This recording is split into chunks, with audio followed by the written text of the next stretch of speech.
And we have a guest to bring in on All Access AM, a returning guest, of course, always here for us on All Access AM as we bring him in once again. And that is James Fletcher of On3. James, thanks for joining us. Talk some ACC hoops this morning. How's it going, man?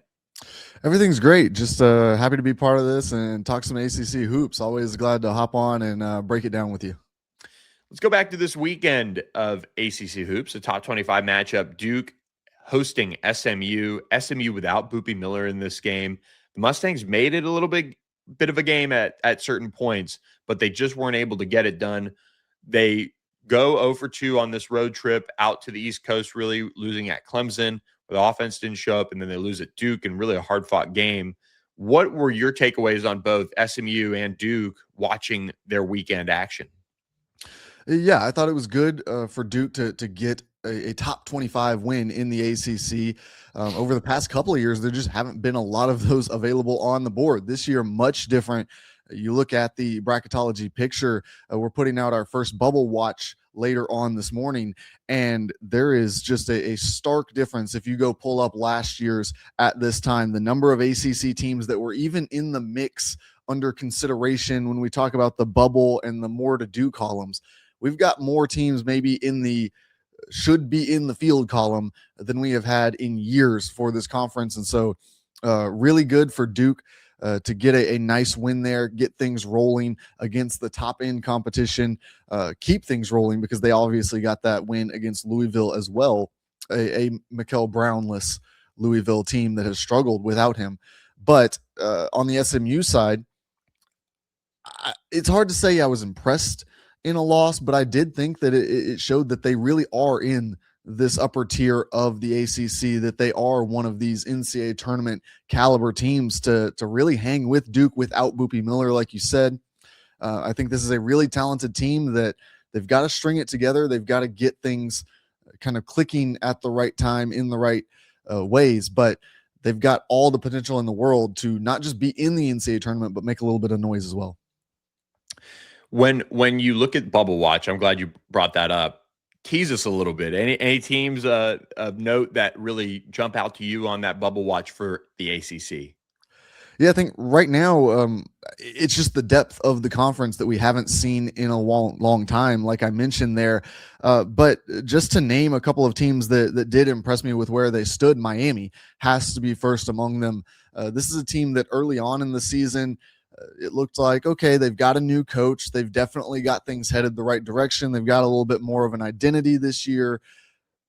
But I was at that Florida game that was played in Jacksonville, and it felt like, okay, this is a team that could make some noise down the line if they get things rolling. Well, now they've gotten things rolling. They're now 15-2, one of the best starts in Miami history now that Jay Lucas has strung together here just to start his career. So things are definitely trending in the right direction for them. I really like their trajectory and what they're able to do.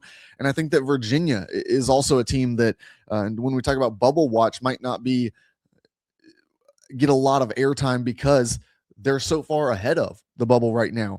Year one under Ryan Odom, they have gotten themselves up into the top 16 seed conversation. So would be hosting somewhere along the line, and they continue to rise their stock. We look at the results from last night. Virginia picks up a big win to help their case to keep catapulting them up that board. And one team that I think is still working through some things as we've watched them in conference play is North Carolina, and they edge out Wake Forest on Saturday in a really close one. But a lot of Tar Heel fans talking about the point guard situation there in Chapel Hill. What is your take on one of the hottest discussions among ACC fans, but really Tar Heel fans right now? Yeah, I think it's an interesting one because they've got a lot of talent in that backcourt.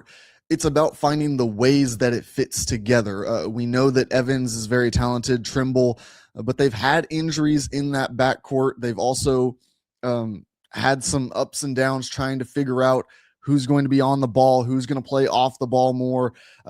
We've seen them have their guards come up in big clutch situations down the stretch. So I think it's kind of the ebbs and flows of the season.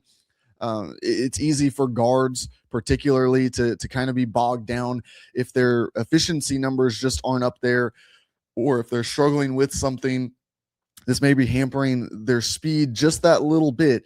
It can show up in different ways. So I'm not overly concerned about the guard situation in North Carolina, but it definitely is something to watch as we talk about them as one of the elite teams and their ability to make a deep run in the NCAA tournament. I think the league has to start talking more and more about Virginia. Obviously they take care of business over the weekend against Stanford, 15-point win and a nice win at home. But Tuesday night, big one, and they come away with a win over Louisville on the road, 9 points, 79-70. This Virginia team, after last year not necessarily being probably what they all wanted or had in mind with the changes, they're off to a 15-2 start. They're 4-1 in ACC play. What is standing out to you about this team and how they've put it all together?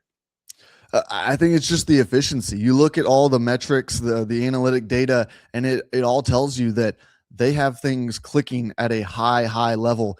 And it's not with a bunch of 5 stars. Look, they went out and they got an interesting mix of guys. You got a Jakari White, who's become a fan favorite there, a Sam Lewis, guys who weren't big household names, but had produced and starred in their role at different levels of college basketball at different stops along the way.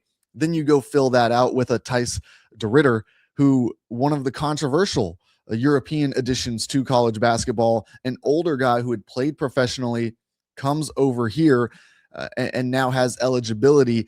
But we're seeing the benefits of that. If it's allowed for these coaches to go out and recruit these players, there is no reason not to add guys like DeRitter to your roster, because he comes in and just immediate impact.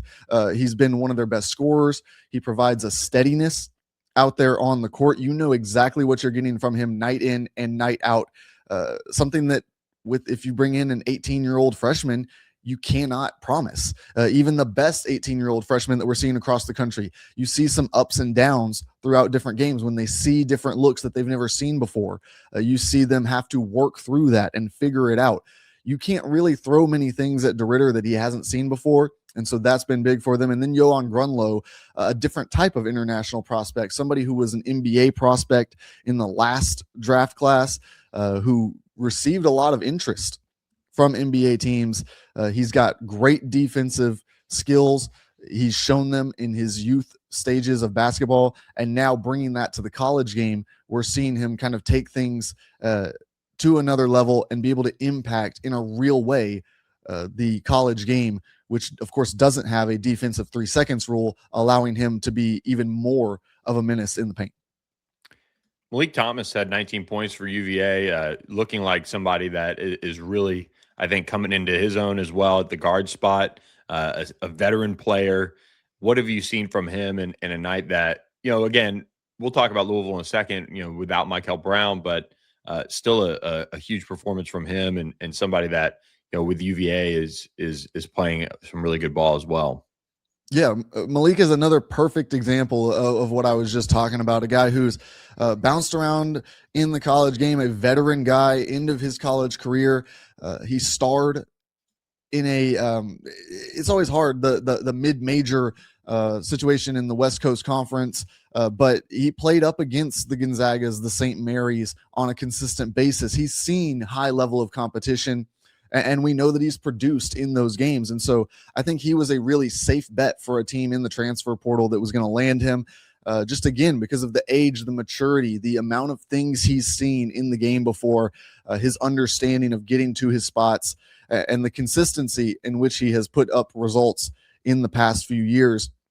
I thought that he was a home run addition from the start when Virginia landed him in the offseason, and he's really proven that and become a steady force, help them in that scoring department. And that's really the thing that I love about this Virginia team, is that they do star in their role. Jakari White's not going out there trying to score 30 points every game. Tice DeRitter is not trying to run the offense every game. Johan Grunlow is not demanding a bunch of paint touches every game. Everybody understands I am on this roster to do fill in the blank, whatever my best skill set is. For Malik Thomas, that is scoring the ball and providing that backcourt punch that you need to kind of give a Tyster Ritter at the forward spot, to give your bigs a little bit more time to catch their breath at times, he can then go take over a game and have the ball in his hand. When you look at Louisville, how is the committee going to view Louisville without Michael Brown in this stretch that they've been without him? And, Isaac McNeely led all scorers with 23 points, but it's just not enough from the Cards at home on this Tuesday night. Yeah, I think it's going to be a really interesting conversation because we know that the committee can take into account if your star player was injured. And they flashed a graphic on the broadcast last night. This is a team that is a one-loss team with Mikel Brown in the lineup. Now, that, of course, was during the non-conference schedule. So that's another thing to take into account. What was the strength of those wins? Did they just run up a bunch of wins with him against low-level competition? Or is this a situation where without Mikel Brown, this just isn't the same team? And so we're going to have to look at his health down the road and then determine what we do with Louisville. I don't think that they're in real danger either way, but it will impact the seed line. And as we know, that can have a big impact on who you face and your odds of moving on to the next round in the NCAA tournament. So going to be something that's definitely worth watching. Another thing worth watching is Mikel Brown's stats in games against big competition, because early on in the non-conference schedule, as a freshman, as one of the younger guys in this class, he had some struggles at times against the best teams and was dominating against the lower level competition. So another little wrinkle there as we look at his impact and how it's going to impact what the committee thinks. When we look at Miami, 4-0 in ACC play now, 15-2 on the season. They did beat Notre Dame. I'm not here to, pound the table over that one. 81-69 win over the Irish. And Notre Dame is dealing with its own struggles on and off the court, it seems like at this point. But with Miami, Trey Donaldson leading the way for them as well. 23 points in that game. Miami was able to hold Notre Dame to just 2 scores in double figures. It seems like Jai Lucas is really, I don't know if we're there yet as far as making them a huge storyline, but got to be inching closer with at least the start to ACC play, at 4-0 now. And they might get to 6, 7, 8-0 before they drop one. That Stanford one is kind of one that stands out to me down the stretch. Yeah, it's going to be really interesting to see. They're on a 10-game win streak now. This is one of the hottest teams in college basketball. I think they're going to start getting some love from AP voters. I think that they're going to more and more climb into the conversation as we talk about the ACC. And like you said, they've got some opportunities to string together even more here in the conference schedule. So this is a team really impressive under Jay Lucas in year one. Like I said, I saw them early in the season and thought, good collection of talent. He's definitely raised the bar, definitely got this thing headed in the right direction, but we'll see what it turns out to be in terms of this season's success. Would it be a bubble year where you kind of go through and at the end of it, you say either, look, we got into the field, or all right, we just missed it, but it's year one. Well, they're shooting well above that right now.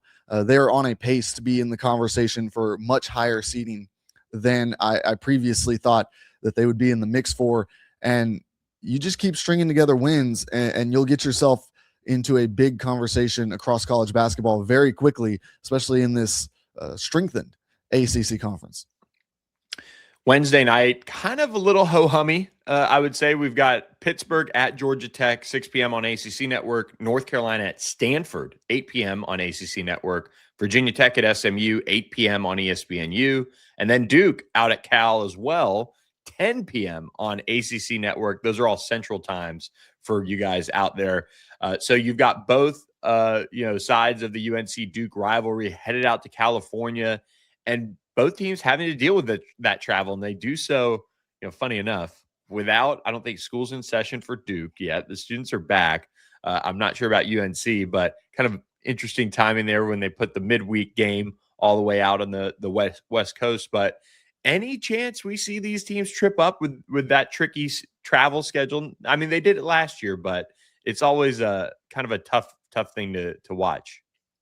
Yeah, I think that there's always a chance, especially when you're going full coast to coast, North Carolina, all the way out to California. But I think that these two teams are better than the competition that they're going to face. But by that same statement, Cal and Stanford have not been the pushovers that you maybe thought they were going to be at times throughout this season. Both have put together a couple of nice wins, some wins that make you kind of turn your head and think, all right, you can't just rule them out. You can't say, all right, we'll just put down a W because we played Cal, we played Stanford, and we'll head back home. That's not what the case is right now. Those are two teams that have some fight, have some real danger to them when you face them. So going to be interesting. It'll be a really big test, and a test that is interesting beyond just college teams having to travel across the country. It's interesting because we're talking about, with Cam Boozer and Caleb Wilson, two guys who want to be in the NBA next year, want to have big time careers where they will be traveling from one end of the country all the way to the next, playing the next day, and then getting on a plane and doing it again the next day. So it's going to be an interesting test for them early on in their basketball careers. How do they adjust to travel? How do they handle just a complete change to their body clock? Going to be a real interesting one there. And both of those teams will then flip-flop on Saturday, facing the opposite side of the Cal-Stanford rivalry. So they're spending the week out in Cali. Nice time of year to spend it. I'm sure Coach K getting some Napa time maybe out there if he's making the trip out there with them. But you look at this Saturday slate as well as we look ahead. 11 a.m. on Saturday Central Time, Virginia travels to SMU, a pair of teams that have been in the top 25 last week. SMU dropped out after the 0-2 week this past week, but Moody Coliseum is a tough place to play. Virginia, though, is playing at such a high level. Assuming Boopy Miller is good to go, I think he's back Wednesday night when SMU takes on Virginia Tech. He's been around practice this week, so it's just kind of a matter of making sure his strength is back up after losing everything he did this weekend. Virginia, though, is going to provide quite the test. Two veteran guards going at it, Malik Thomas that we talked about, Boopy Miller. This is a game that if SMU really has those tournament aspirations to make a run like you talked about earlier in the show, I think they've got to get this one done to kind of get back on track, and that could sneak them right back into the top 25. Yeah, it's a really important week for SMU. We talked about both ends of the Cal-Stanford rivalry. They get to play both ends of the Virginia Tech rivalry here this week. And Virginia Tech, a bubble team who is no slouch. They've got some really good players. They've kind of tapered down since the start of the season in their efficiency, but still a very dangerous team. And so you cannot risk an 0-4 stretch in ACC play. That's just not going to get the job done. You're going to plummet in a lot of these rankings if you have a stretch like that. You've also 1-3 also is going to be a struggle to kind of justify to the committee when you're ranking yourself head to head with other competition, when you want a good seed at the end of all of this. So I think it's a really important week. I think that they've got to handle the midweek.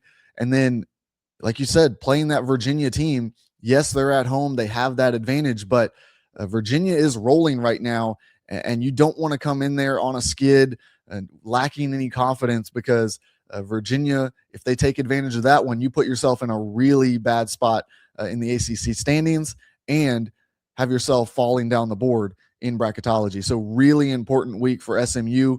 If they can string together 2 wins, though, on the other side, like you said, they could jump easily back into the top 25 and get themselves back into the conversation of the top ACC teams. We'll end on this. Miami, Clemson, and when I talked about Miami earlier, I guess I completely missed this little trip that they've got on Saturday. You know, Clemson has been incredible the last 2 seasons in ACC play. Of course, hosting them at Little John as well. This is if Jai Lucas is ready to say, hey, Miami basketball is here to stay, this is a win that if they could get would be monumental in that respect, because this is one of the toughest places to play, as SMU found out last week too. Yeah, Clemson undefeated at home this season. Like you said, they are the model of consistency in the ACC right now. I mean, in these lean years that the conference has had over the past few years, it has really become Duke and then Clemson, and then what's North Carolina up to? And obviously we've got so many more teams in the mix this year, but Clemson is asserting themselves, saying, hey, just because other teams are back up does not mean we're going back down the conference standings. We're here to stay. They're right up in the mix for the best team in the ACC right now, right behind, I think, Duke, North Carolina, Virginia, but they're still there. They're still hanging in. They're an AP top 25 team right now, and a team that's solidly in the field when you look at the bracketology metrics. So this is a Clemson team that will be a big, big test for Miami. And I don't think that either team that comes out of here with the loss is going to take a big ding, because they're both well respected in college basketball right now. James Fletcher, awesome stuff, joining us from On3 bracketologist. We look forward to Bubble Watch, my friend. We'll do this again soon. All right, for sure. Thanks for having me. All right, there he goes, James Fletcher, on this Wednesday morning. Appreciate all of you guys for being here with us, and appreciate our friends at the La La Land Foundation as well, supporting what we do here at All Access AM. And if you haven't ever been to a La La Land Kind Cafe, I encourage you to make it a New Year's resolution to find one. Find one close to you and support what they do from a kindness standpoint. And you can buy a cup of coffee, you could buy a pastry, you could buy their matcha, whatever you want in that regard. But the La La Land Foundation is where your new year should really start. And for those of you in the corporate space who can enact change within your company to get involved with a foundation and find a new charitable focus for your company this year, I encourage you to look at the La La Land Foundation. Go to lalalandfoundation.com to find out how you can get involved. There's events, there's monetary donations, there's in-kind donations, there's scholarships, there's mentorships, all different ways to help the evolving needs of communities that the La La Land Foundation serves as they help youth transition into adulthood from the foster care system in particular. That is what they're all about, is helping make the future of this country and everywhere better through serving those who need a little bit of help transitioning into adulthood. And that can just be, basic business sense.